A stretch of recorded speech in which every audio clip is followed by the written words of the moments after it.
this meeting, I think, is critical because the changes that are coming from the province are unprecedented. They're direct hits on the people of Toronto. It's day after day.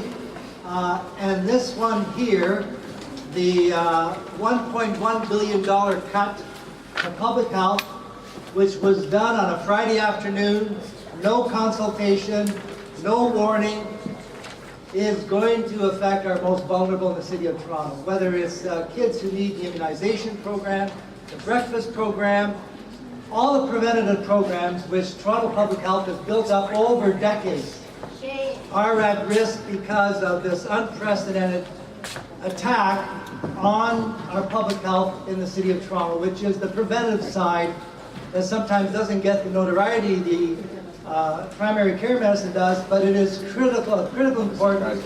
Well. And I think part of the challenge we've had in all of this is that a lot of people don't understand what public health does. But if you look at this sheet that's attached to the agenda that you have, it says right in this ward, Mike Colle's ward, and the ward, by the way, or the riding of Robin Martin, who's one of the progressive conservative MPPs, it tells you that it has dental clinics to keep young people's teeth healthy. It has student nutrition programs to make sure kids don't go to school hungry. It has child care inspection programs to make sure that where children go during the day are healthy. It has restaurant inspection programs to make sure that where people go to eat are healthy. And all of those things, if they're properly funded and properly run, which I would argue they have been by the Department of Public Health in Toronto, are keeping people away from the healthcare system and keeping them healthy. Immunization programs. Look at all the discussion we're having right here in this city about measles and some of the dangers from that. Look at some of the stories you read about how, because of misleading propaganda, there are people that are failing to have their children vaccinated. This is a real problem that puts us at risk in terms of some of the things that we forget too soon, like SARS that happened. SARS, was an infectious disease that started with one person getting off an airplane in Toronto, and before we knew it, there was a terrible human toll taken by that, of 44 people dead, and while it's less important than the human cost, our economy was shattered by that. You might remember people stopped coming here, people wouldn't do business here. The Public Health Department helps us to look after making sure that infectious diseases are controlled as best they can be. And so all of these things are put at risk by the cuts we're talking about here. And sometimes I even say, when we get into this discussion of what is exactly the amount that's being cut, that we're arguing about the wrong thing. The fact of the matter is, let's put aside the numbers for a moment and say that any cut to public health, any cut to the support of programs that we deliver on behalf of ourselves, and we thought the province of Ontario to keep people healthy, is something that is going to deny or put at risk these programs that are for people.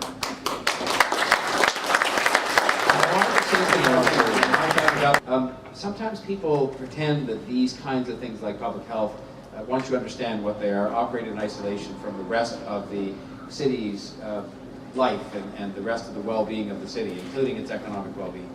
Healthy people are essential to a prosperous, vibrant, successful city.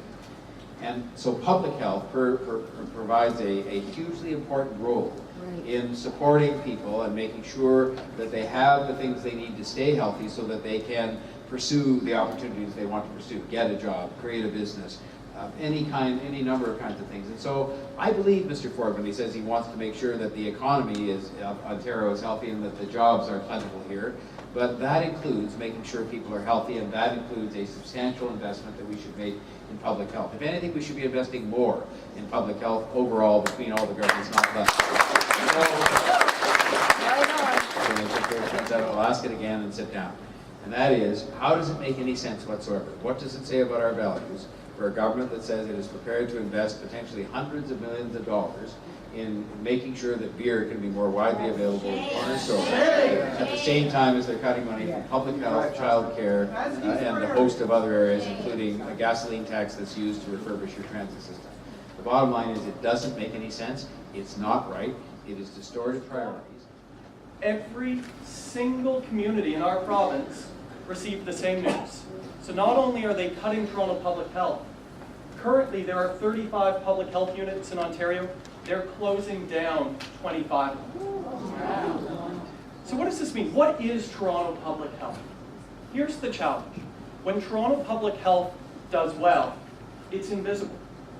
Have you ever read a headline that says, "Child doesn't get meningitis"? It's a common headline you see every day. Listeria outbreak didn't happen in the cafeteria at the local school.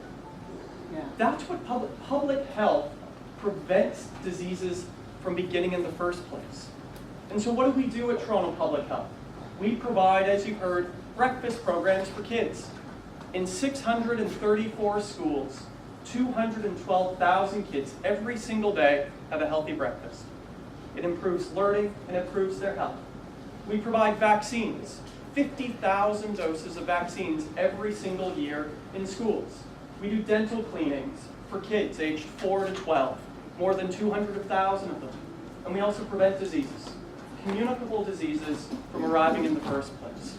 It's important stuff, and it's invisible when it works. But it's not just important because it's about our health, it's fiscally responsible.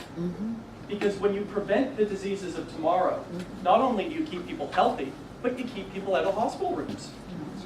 And so for every $1 that we invest in tobacco prevention, we save $20 in healthcare costs. So-and-so didn't get lung cancer and ended up in surgery. For every $1 we invest in vaccines, we save $16 in healthcare costs. And so we do have a big deficit in our province, and we know we have to tackle it for future generations. Well, the smartest investment you can make is public health. It actually reduces healthcare costs. That's we're with them, that's right.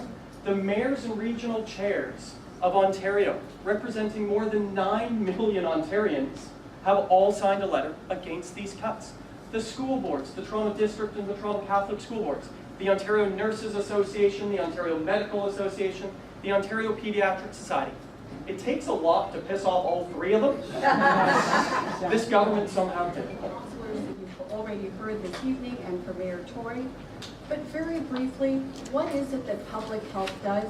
You've heard that we do prevention, you've heard that we're often invisible, but when I think about what the goals of public health are, it's first and foremost to improve the health status of the population, right? To make our communities, to help support our communities so that they're as healthy as they can be. And further, because it was moving to a cost-sharing split, right, a different cost-sharing arrangement from 75-25 and formerly 100% to everything being 60%, 40%, if the city could not provide those extra dollars, that additional $25 million investment, that it would effectively serve as a $65 million cut to Toronto Public Health, again, because of this cost-sharing ratio. So that is the genesis of the numbers. I know that there has been some question in the media, but I assure you they are solid, premised on the information that we have. Old model. In the new model, assuming that the city cannot invest more, given that our budget has been passed, was passed in early March in fact, the new provincial share as a result of the 60, moving to a 60-40 split would then go from what was once 151 to now 86 million, leaving in the orange, as you see there, a $65 million unfunded component of that which we had previously been delivering. So what we did hear from the Ministry of Health and Long-Term Care is that there is a mitigation strategy that we're proposing. The details have yet to be elaborated on. However, what they've told us, again, very high level with no details, is that they're willing to make some one-time funding available in order to manage some of the transition. And these are their words, to help mitigate financial impact on municipalities. And they've also talked about the possibility of providing some exemptions or waivers to the current standards to which local public health unit is currently held. So these are so far the best we know of the mitigation strategies that are being put forth by our provincial colleagues. What the province has said, their talking points, is that they are empowering municipalities to deliver public health. So let's break down. It's very Orwellian. So one, you're cutting the funding to public health units and municipalities, which is somehow empowering. And then secondly, currently, Toronto Public Health, it is City Council that appoints the members to Toronto Public Health. So Toronto Public Health is accountable to the city. We appoint the members. Toronto Public Health presents its budget to the city, and we approve it. Now, under this new model, of which the details haven't been provided, that this new public health unit could no longer be accountable to the city. In fact, it could be entirely appointed by the province. We just don't know. And so this very weird term that you are empowering municipalities by cutting their budgets and taking away their autonomy is truly Orwellian. The funding pact.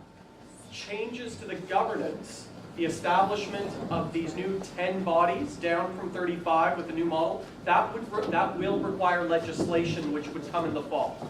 And I'll tell you, if you think people across this province are upset now, and I say Peterborough, Haliburton, Thunder Bay, Sarnia, we're hearing from everybody.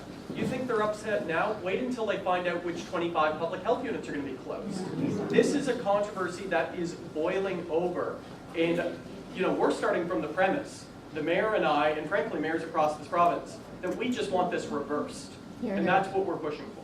Not only cuts, but then who's going to decide what programs are going to be available? It won't be the people in the city, it'll be someone in the Minister of Health at Queen's Park who may not have the same, you might say, aspirations as we do in the city of Toronto. Yes, here, we're losing our say over these incredible programs that Toronto's famous for. Caring, passionate, superb medical programs, psychological supports, people in distress, the opioid epidemic program. In fact, in the 9 months of this government, we've never seen such a demonstration. The Catholic School Board and the Toronto District School Board, not only have they come out against these cuts, they're sending letters home with every single kid, outlining the parents, outlining the risks. That's what they're doing. We have the same thing happening with the doctors' associations and nurses' associations. Here's a couple things I'd suggest you do. First of all, contact your MPP and tell them, contact your friends and family, tell them as well. Go to progresstoronto.ca. ProgressToronto.ca is coordinating a campaign right across this province where they are door knocking on this. They called today. They called today, great. Yeah, they had the, So, what do you call, the robocall. The robocall. They're door knocking, they're sending out robocalls, they're phone calling, they're dropping literature. Go to ProgressToronto.ca and sign up to help there. And both of those things together will have a huge impact. And if you're part of an organization, if you are part of your local church group or others, take a position on it. I mean, this is a moment that calls all of us to engage all of the associations we're a part of. Why doesn't corporate Ontario, some of the silent leaders who are basically clapping in the background, why aren't they standing up and showing what they're really made of here? See, this is wrong. So even though they're not involved with health, let them stand up and be counted here when Toronto is being assaulted and we're losing. What I can tell you, beyond just the public health, my office and the mayor's office is coordinating not just the outreach to the health associations, to the Board of Trade, to Civic Action, to hospital associations and boards. That work is underway, to the United Way, right? That when you were talking, the very health and prosperity of our city is at risk here. And so all stakeholders across sectors are being engaged. And I would say, importantly, because it's often easy for a government to pick on Toronto and claim that that's a good winning strategy, even though there are 11 Conservative members of provincial parliament here. We're also doing this right across the province, right? Working with other chambers of commerce, working with other mayors. You're absolutely right. We only will be able to win this. Some families have a family member who has autism. Some families have somebody who's a teacher. Some families have somebody who's a public health nurse or works in a hospital. But suddenly every family is one of those. That's right. And we're getting to that point.